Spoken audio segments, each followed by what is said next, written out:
Today we're going to talk about valence shell electron pair repulsion theory. We call this VSEPR. What valence shell electron pair repulsion theory VSEPR is trying to decide what is the shape of a molecule. So when I say the word molecule, that should automatically trigger the fact that we are talking about covalently bonded compounds. So we're looking at the shape of a covalently bonded molecule. In this class, you'll only have to learn 5 shapes. However, there are many more. So why do we care about the shape of our molecule? Well, the shape of the molecule can determine its properties and uses. Just like the periodic table can determine the properties of individual elements, when we have things covalently bonded, the shape of its molecule can determine the properties and uses. Those properties include things like taste, smell. If you're trying to make a drug, like say to treat cancer, how do we target that drug for it to be effective? We use the shape of a molecule for that. So for instance, this is an example of how aspirin works. Aspirin works because of its shape. So what you see, if you don't have aspirin, you have an enzyme and you have a substrate. This enzyme is called COX-1 and COX-2. These are 2 enzymes that are responsible for swelling. So these enzymes have a certain shape. Here they're shown as a circle with a little Pac-Man. Okay, they've got a certain shape. Depending on that shape, if there's like a hole, a space where a substrate can get in there and react with the active site, that's what happens. The substrate gets into that little shape, that little hole, it fits perfectly. And you have a little chemical reaction that happens as the enzyme binds to your substrate. Then that little chemical reaction happens. That reaction happens, and what ends up happening is you produce prostaglandin, which causes inflammation, and some other little part of the substrate bounces off. Now that hole is available again for another substrate to come in and do the same process over and over again. So what aspirin does, aspirin is the same exact shape of that hole, and that's shown by this little blue, little teal thing, okay? And that hole, that aspirin can get into that hole and it can block it. You can block the shape so that when the substrate comes in, so when it blocks that shape, it's inhibiting that substrate from coming in and reacting. The substrate comes by and says, oh, there's nowhere for me to react and to produce this prostaglandin because the aspirin is blocking that hole, and it stops the swelling because there is no active reaction site for that to happen. So aspirin is blocking that substrate from bonding with the COX-1 and COX-2 enzyme, so therefore preventing that production of prostaglandin. This is how this is one of the things that they manipulate and try to think about when they're trying to find drugs for different medicines for different diseases and such. So the size, the shape of your molecules are important because they determine a lot of things. We're going to talk about very simple shapes right now, but these shapes we can apply into much larger molecules. Okay, so when we have in the past, when we have drawn out our molecules, something like this, carbon tetrachloride, CCl4. If we were to draw out the Lewis structure, we've taught you to draw it like this. It ends up looking like a cross, and it looks like each of these bonds are 90 degrees from each other. Okay, that's what it looks like. However, that's not what carbon tetrachloride actually looks like, because this is a 2-dimensional representation of a 3-dimensional space. What carbon tetrachloride actually looks like is this. Instead of the angle between the bonds being 90 degrees, they are now 109.5 degrees because you're using that 3rd dimension. You're using that 3rd dimension. So this is what the molecule actually looks like. So we're going to be predicting shapes of molecules. This is a very simple organic molecule. So how do we define that shape of the molecule? How do we know that it is that tetrahedral shape, that thing with the 3-dimensional space, and not that cross shape that we did with our Lewis structure? The way we do that is by using VSEPR theory, that valence shell electron pair repulsion theory. We pronounce it as VSEPR. What VSEPR theory VSEPR theory stands for valence shell electron pair repulsion theory. So we're talking about those valence electrons. Remember, those are the only electrons that matter in chemistry. We don't care about any of the other electrons. We only care about those valence electrons, electrons on the outside, because they're the ones that do the chemistry. But you have to remember that electrons are negative. They're negatively charged. So there is a natural repulsion because like repels like. So the shape is determined a little bit about these electron pairs repelling each other. So the main idea behind VSEPR is that molecules are going to adopt a shape that is lowest in energy by minimizing the valence shell electron pair repulsion between adjacent atoms. Molecules are lazy, just like people. They want to expend the least amount of energy to do anything. So they want to just, their natural state should be the lowest energy. The lowest energy they're going to get is where they maximize how far apart your bonds are, how far apart your electrons are. And in doing so, they reach a lower energy state because they're not fighting with each other as much. Those electrons aren't repelling each other as much.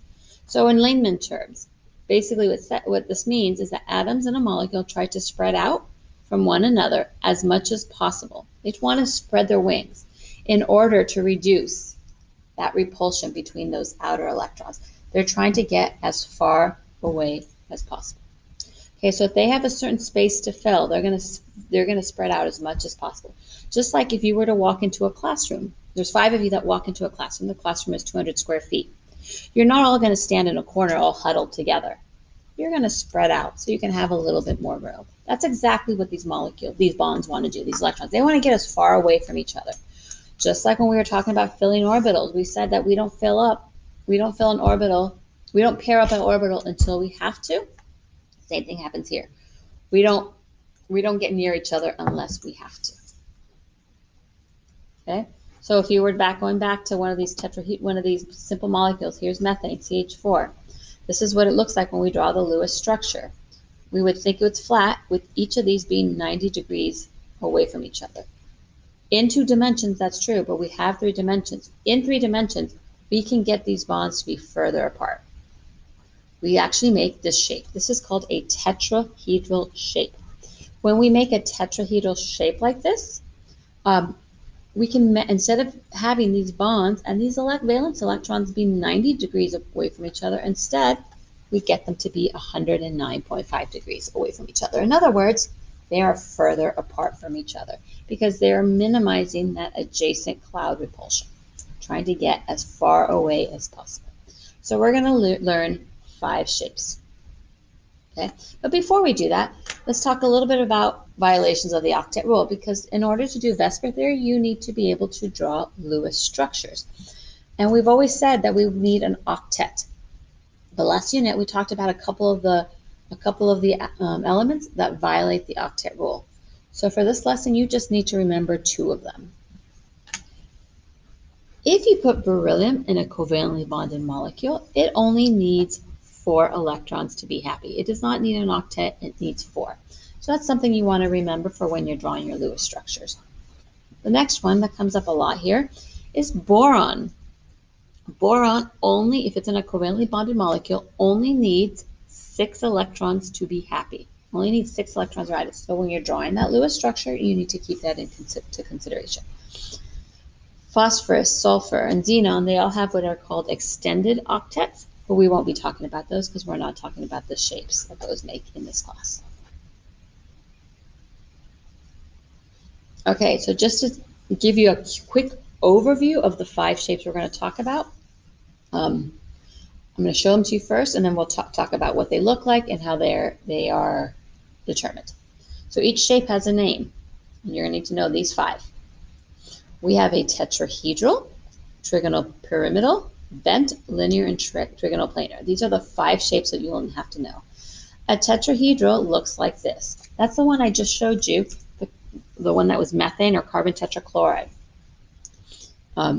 It looks like this, where the angles between each bond is 109.5. Trigonal pyramidal looks exactly like it sounds. It's a triangle-shaped pyramid. You got a pair of lone pairs, and you have a little pyramid. And I'll show you a picture of that in a second. Water has a shape called bent. It looks bent. Sometimes you see this called V-shaped. It's anything that is diatomic, 2 elements, like chlorine, bromine, fluorine, hydrogen, oxygen, nitrogen.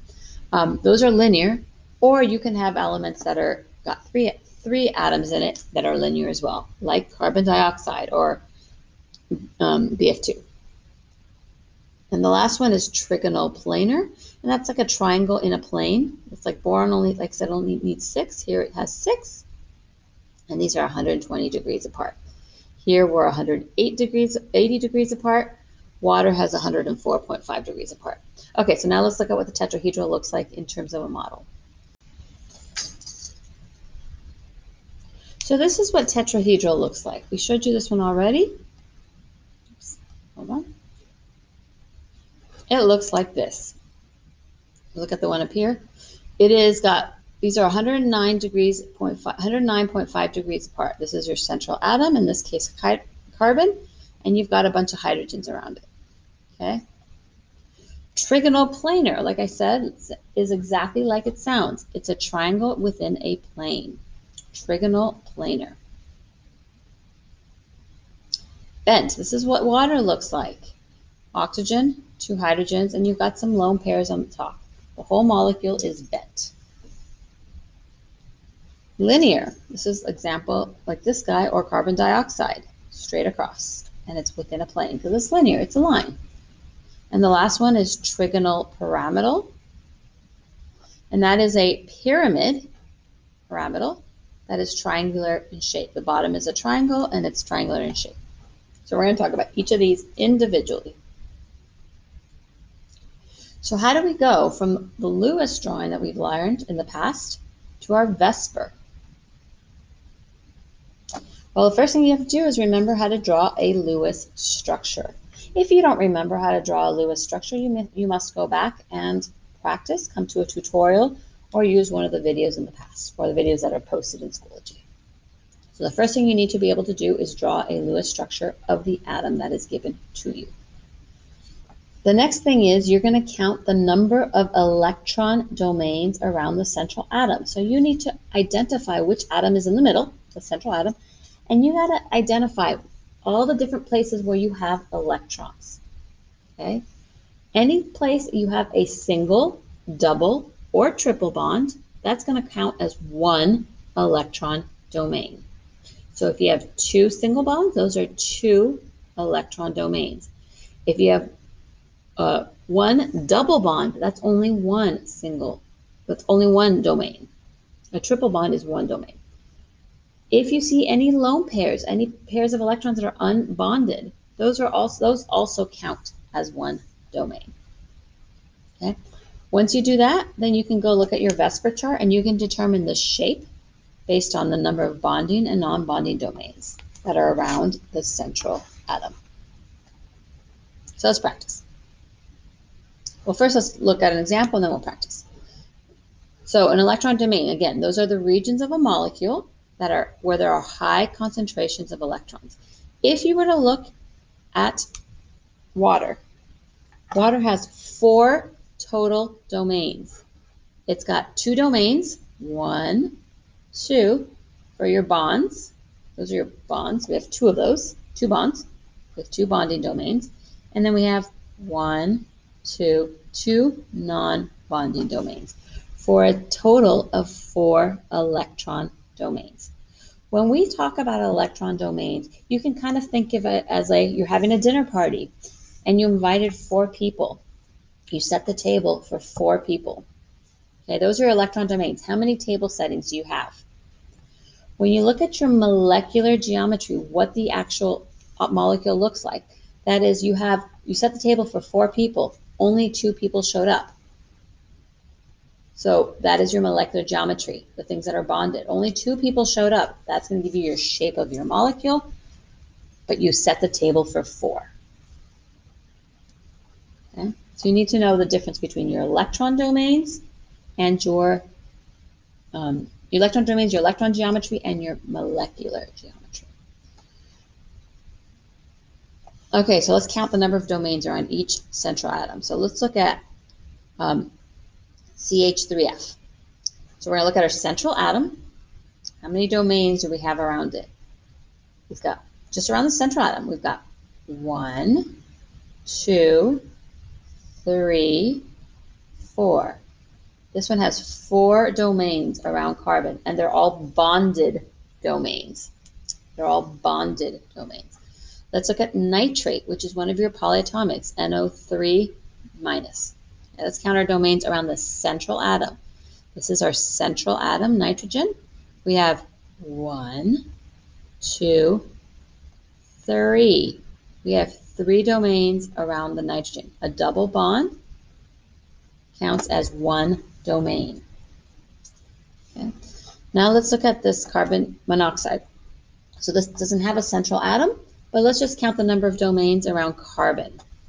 So carbon has, let's look at carbon, it has 1 domain here, it's bonded, and we have a non-bonded domain. We have a total of 2 domains around carbon. We have a total of 2 domains around oxygen. 1 bonded domain, 1 non-bonded domain. For oxygen, also 1 bonded domain, 1 non-bonded domain. Okay, this is our VSEPR chart. It's a good idea to have it printed so you can use it when you're doing these projects. I mean, determining these molecules, shapes. Okay, so just so you know how to read it, on the left, you have your total electron domains. That's how many place settings you have. That's how many place settings you have. How many areas of electrons do we have, whether they're bonded or non-bonded, okay? From there, you can determine your electron domain geometry. What is it? How many place settings do you have? So if you have 2 domains, electron domains, then your molecule is linear. Your electron domain geometry is linear. If you have 3 domains, 3 electron domains, then your electron domain geometry is trigonal planar. If you have 4 electron domains, then your electron geometry is a tetrahedral. Okay, so that's how many place settings you have. Now we got to see if everybody showed up to the party. If out of those 2 domains, 2 of them are bonded and 0 of them are non-bonded, then you have a linear molecule. Okay. Now let's look at this one right here.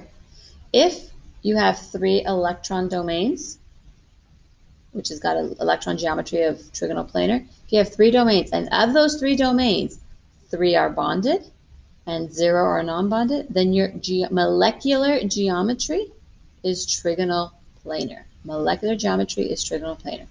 But if you have 3 electron domains, you've set the table for 3 people, but only 2 showed up, 2 are bonded, and 1 didn't show up, so 2 bonded and 1 non-bonded, then your molecular geometry is bent.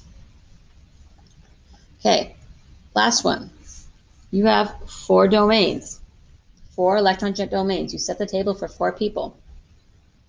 It's electron domain geometry is tetrahedral. Of those 4 domains, if all of them are bonded, then your molecule is also tetrahedral. Its geometry is tetrahedral.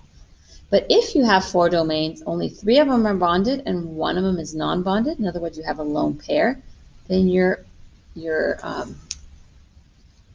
geometry is trigonal pyramidal.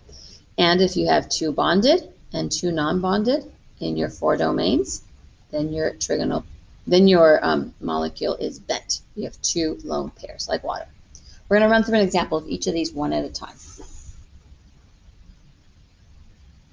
Okay, let's start with carbon dioxide. First thing you have to do is draw its Lewis dot structure. When you draw its Lewis dot structure, you realize it looks like this. You have a carbon, 2 electrons, 2 bonds here, 2 bonds here.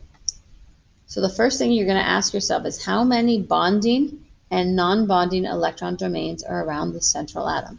Well, we have 2 domains total, both of which are bonded. We have 2 bonded, 0 non-bonded. Okay, so we're going to keep that in mind.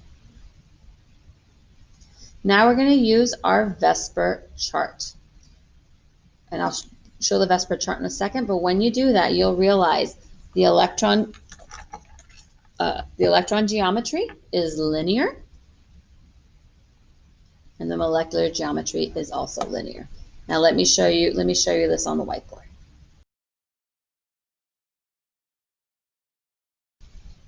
Okay, here's carbon dioxide. We have 2 domains total.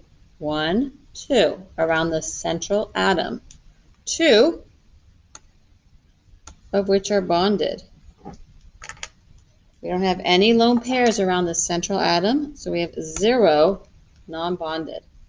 So we have a total of 2 domains. So we're looking here. Its electron domain geometry is linear.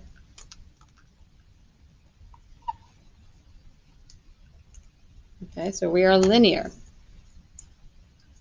We have 2, out of those 2 domains, 2 of them are bonded, 0 are non-bonded, so our molecular geometry is also linear. Okay, and what that looks like is this.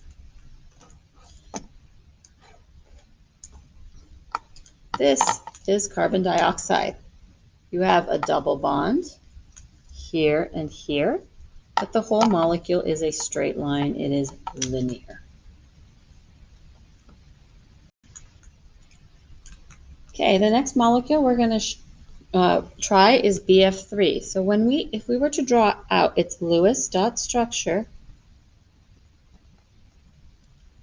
this is what it looks like.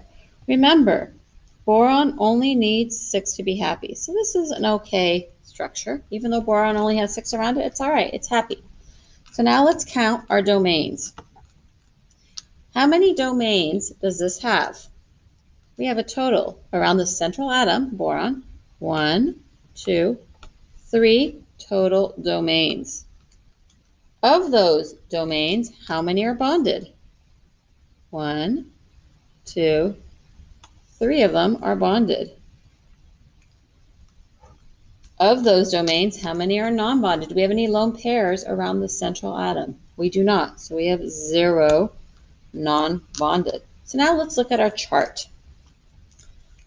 We're looking at 3 total domains. Our electron geometry is trigonal planar. Our molecular geometry, we have 3 bonded and 0 non-bonded. So our molecular geometry is also trigonal planar. So what does that look like? That looks like this guy. It is in a plane. See how it spins? It is a triangle in a plane. These guys are 120 degrees apart from each other. 120 degrees apart from each other. Okay, the next example is CH4. This is the structure of CH4. We need to identify our central atom. That's carbon. Around the carbon, we have 1, 2, 3, 4 total domains, of which 1, 2, 3, all 4 of them are bonded, and we have 0 non-bonded. So now let's go to our trusty little chart. We have a total of 4 domains. Its electron geometry is tetrahedral.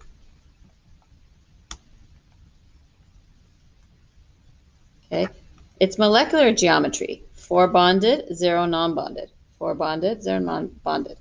Its molecular geometry is also tetrahedral. Okay. So what does that look like? We've already shown you this one, but let's show it to you again. These guys, all of these bonds are 109.5 degrees away from each other. They've maximized their separation, 109.5 degrees. You need to know that angle.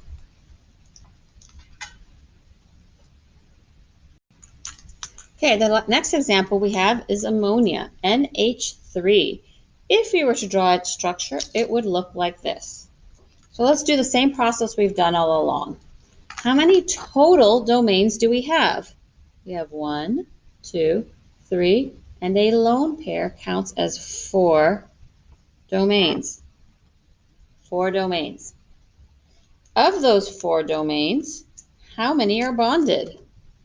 1, 2, 3 are bonded. And we have 1 lone pair. 1 lone pair. Okay, so let's look at our electron geometry.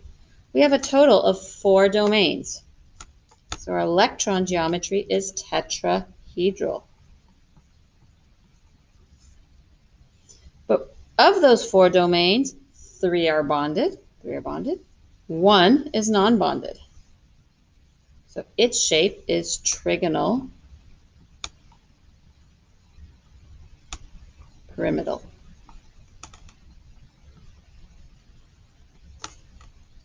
So what does that look like? Okay, let me show you the electron geometry first. This is our electron geometry. We have 3 bonds and we have a pair of lone pairs. Okay? This is what it looks like when we talked about electron geometry. Okay? However, if you remember, your electrons are itty bitty. They are super, super duper small. Put it like this so you can see it. They're super duper small, so you can't really see it. So if you're looking at the molecule, this is what it actually looks like. This is the molecular geometry. Do you see how you're not really seeing electrons? But this is what it looks like. And it's got a little bit of height to it. I don't know if you can see that. It's got a little bit of height to it, making it a pyramid. Not to be confused with this one, which was the trigonal pyramidal. Remember we could spin this one because it's in a